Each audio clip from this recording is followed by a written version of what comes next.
given everything that's happened to Australia over recent months and post-Cape Town, are you expecting to meet a different sort of side that play differently? And do you think for that reason they could be vulnerable? I personally don't think any Australian side is vulnerable at home. You definitely cannot take any side for granted, and more so Australia in Australia, because whatever happened, regardless of all the things that have gone by, the skill level is still there. So you have to respect that. At the end of the day, how much ever you talk or you behave in a certain manner, it's your skill that counts. And they certainly have the skill to still dominate at home, and we'll have to be at our best to be very competitive and get the results that we want here. So we're definitely not taking anything for granted. We're not even expecting them to play in a certain manner. We just want to focus on our skills and the things that we need to do right, because us as a side, we're looking forward to correcting the things that haven't gone right in the last two tours that have been on. So our focus is purely on our team. Virat, it's been a very impressive, successful year for your fast bowlers away from home. But historically, Indian fast bowlers have struggled to take wickets on these pitches. After two tours of Australia, have you figured out what your bowlers need to take wickets, and do you think this attack can do it? I think it's pretty different from the last time we came here. There's much more experience. The guys are much more fitter than they were last time when we came here. So I think in Australia, the key is to keep bowling in good areas for longer periods of time, and the conditions also become hard because it can get really hot, and the pitches can be flat purely because of the Kookaburra not doing much after 20 odd overs until it reverses around 45-50. That middle phase is very, very crucial. So we've identified those things, and the guys themselves feel that they are at the peak of their skill levels at the moment, and they're looking forward to this challenge. We don't want to be in a situation where we're looking for ideal bowling conditions or ideal batting conditions. So the bowlers are in a mindset where, whatever the situation might be or however hard it might be, they're looking forward to performing in those conditions and doing what the team wants at the end of the day. No one's, going to go out there gunning for a 6-wicket haul themselves. If it takes 8 good overs in a spot and getting a wicket for the team, they're ready to do that. So I think that mindset is very crucial, and that feedback is coming from the bowlers themselves. So it's not been told to them. They are talking about all these things, which I think is a very positive sign. Happy hunting ground for you personally. After scoring a ton in England, you said the one in Adelaide still is your favorite. Happy to be back. Yeah, I love coming to this ground. The city in general, I really enjoy the city. I don't know what the connection is, but I just feel really good here. And not to say that performances are always guaranteed in a certain place, but yeah, coming to Adelaide, I feel different from any other place that I've gone in the world, and that's just been the case. And it happens to every cricketer. They do have a favorite sort of ground away from home, and for me, Adelaide always has been special, because I scored my first test done here. So from then on, the connection started. But yeah, it's a great place to play cricket in general. I mean, the stadium's been redone. The pitch has always been good. So it's about which team plays better. It's that kind of a wicket. There are no givens on the Adelaide pitch, and yeah, I've enjoyed my cricket here. Virat, your third test for Australia. You had so many other batsmen who have been here and have played test cricket before. So how much of familiarity, how much will it help going into this season? It certainly will help, the fact that we've played quite a few test matches here before, all of us, and we've scored runs. So I think that's even more important, to know that you've performed in a certain place and you know how to get runs there. It's all about remembering those good things that we did and applying it here. I know England and South Africa were tougher. Australia, if the batsmen apply themselves, it can be a great place to bat as well.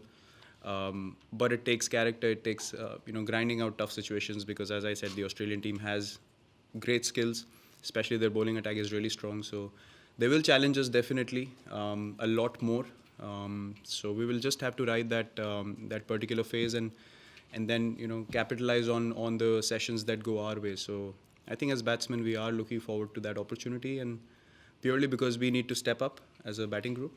We understand that the bowlers are in great bowling form, as we all know. It's just a collective performance that needs to go in, and on a regular basis. It should not be one odd test match. So that's a challenge we're looking forward to. Yeah.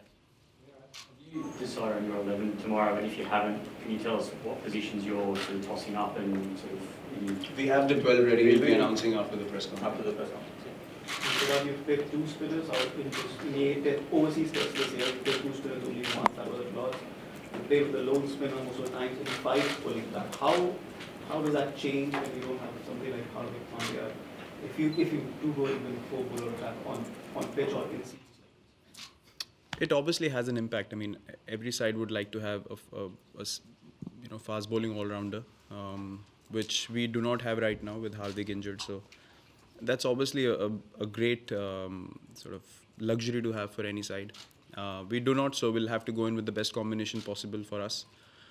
Again, the workload on the guys who will play in absence of the all-rounder, the workload will be high, but that's something that already has been discussed, that they should look forward to that and not think of it as a burden or something which is going to be tough, because at international level things are tough.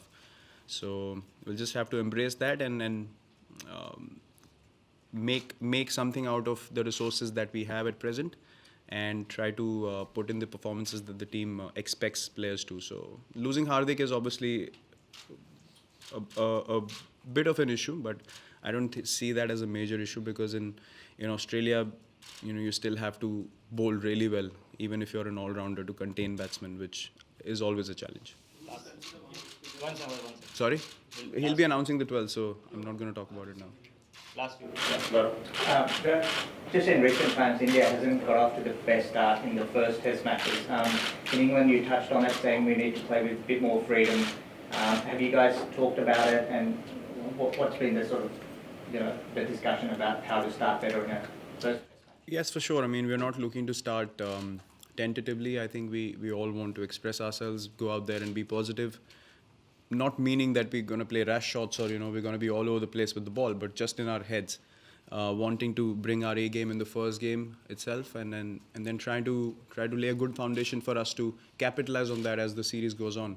We don't want to wait to figure out what's happening with the conditions or the pitch. We got to read it really early and then alter our games accordingly, which I think we've failed to do in the last 2 tours. When we've done it, we've won games, but we'll have to do it for longer periods to be able to win a series, which is our goal.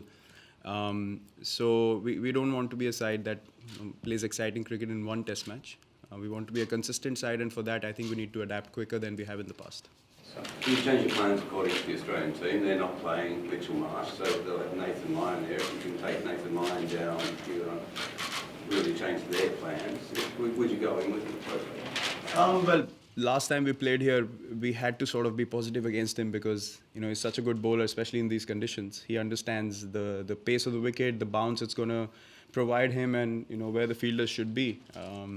He hits the bat harder and quicker than any other spinners that I've faced in Australia. So, look, it's you have to be at your best against guys like Nathan and their bowling attacks. So, we're definitely not gonna think too much about anyone, but we're not going to be tentative against anyone. We just have to back our game and make sure that we are confident of our skill set.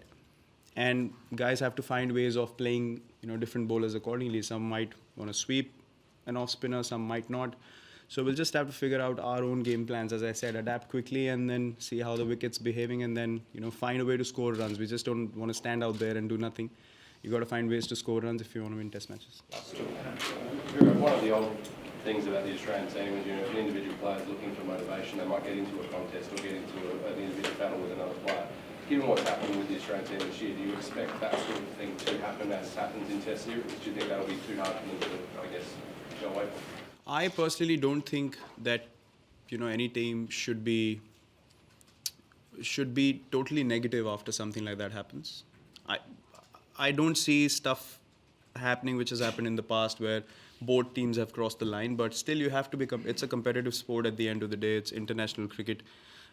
We do not expect guys to just come in and bowl and just walk back. Obviously there are going to be times when you have to put the batsman under pressure, not necessarily crossing the line, but just get into their heads, which you expect from any side in the world, not just Australia. But so I think it is going to be there, but it's not going to be at the level that has happened in the past, where both teams have lost control. So but the competitiveness will be there because you eventually want to get guys out.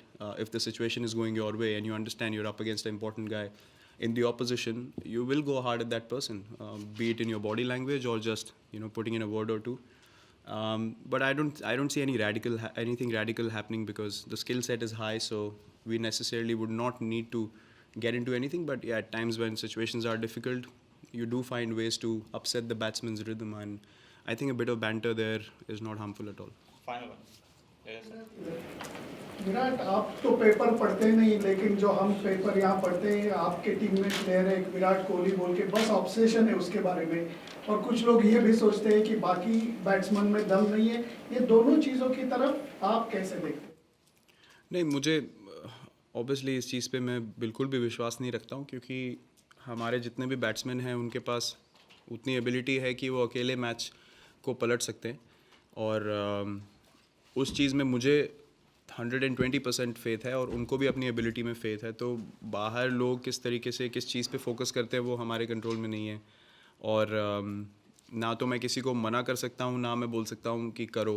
तो I think हम लोगों का सबका काम है कि field पे जाके परफॉर्मेंस देना, और अगर मैं कंट्रीब्यूट कर सकता हूँ तो मैं करूँगा. अगर और कोई बैट्समैन उस पोजीशन में कंट्रीब्यूट करने के तो वो करेंगे.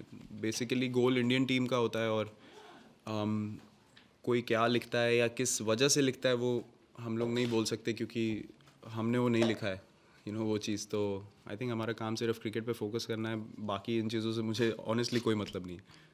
Thank you guys.